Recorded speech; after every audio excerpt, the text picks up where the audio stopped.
வணக்கம், தமிழ் இளம் சேனலுக்கு உங்களை வரவேற்கிறோம். இன்றைக்கி நம்ம பார்த்துட்ருக்கிறது கள்ளக்குறிச்சி மாவட்டத்தில் நல்ல டெவலப் ஆக போகிற ஒரு அருமையான வீட்டு மனை தாங்க பார்க்க போகிறோம். இந்த அருமையான இடத்தை பற்றி முழு தகவலை பார்க்குறதுக்கு முன்னாடி இதே மாதிரி நிலம் சம்மந்தமான அனைத்து வீடியோக்களுக்கும் நம்ம தமிழ் இளம் சேனலை மறக்காமல் சப்ஸ்கிரைப் பண்ணிக்கோங்க. நம்ம சேனலில் வர நிலம் சம்மந்தமான வீடியோக்கள் உங்களுக்கு பிடிச்சிருந்துச்சுன்னா லைக் பண்ணுங்கள், கமெண்ட் பண்ணுங்கள், ஷேர் பண்ணுங்கள். நீங்கள் இப்போ பார்த்துட்ருக்க இந்த இடத்தோட முழு தகவலை தெரிஞ்சுக்கணுன்னா இந்த வீடியோ ஸ்கிப் செய்யாமல் முழுமையாக பாருங்கள்.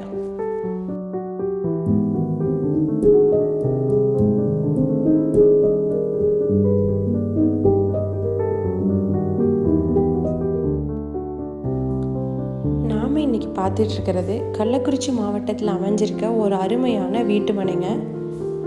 நல்ல இயற்கை சூழலில் வீட்டு மனை தேடுறவங்களுக்கு ஏற்ற ஒரு அருமையான இடங்க. இந்த இடம் பார்த்திங்கன்னா மொத்தம் 3 சென்ட் விற்பனைக்கு வந்திருக்குங்க.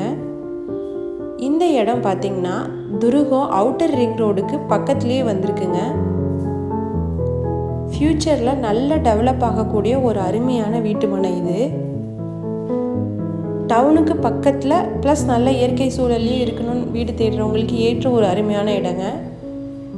இந்த இடம் பார்த்திங்கன்னா அருமையான இயற்கை சூழல்லையே இருக்கும். டவுனு ரிங் ரோடெல்லாம் உங்களுக்கு ஆக்சசிபிளாகவும் இருக்கும். இந்த வீட்டு மனை பார்த்திங்கன்னா சுமார் 22 அடி நீளமும் சுமார் 60 அடி அகலமும் கொண்டு இருக்குங்க. இந்த அருமையான வீட்டு மனை பார்த்திங்கன்னா கள்ளக்குறிச்சி மாவட்டத்தில் துருகத்துக்கு அருகில் விற்பனைக்கு வந்திருக்கு. இந்த இடத்தோட விலை மற்றும் மேலும் விவரங்கள் பற்றி நீங்கள் தெரிஞ்சுக்கணுன்னா டிஸ்கிரிப்ஷனை பாருங்கள். இந்த இடத்த நேரில் பார்க்கணுன்னு நினச்சிங்கன்னா வீடியோவில் இருக்க நம்பருக்கு எங்களை காண்டாக்ட் பண்ணுங்கள். இந்த இடம் நேரில் பார்த்து உங்களுக்கு பிடிச்சிருந்துச்சுன்னா இந்த இடத்தோட ஓனர்கிட்டயே நீங்கள் நேரில் பேசலாம். இதே மாதிரி உங்களோட வீடு, நிலம், மனை போன்ற இடங்களை நம்ம சேனல் மூலிமா விற்பனை செய்யணும்னு விரும்புனீங்கன்னா வீடியோவில் இருக்க நம்பருக்கு எங்களை காண்டாக்ட் பண்ணுங்கள்.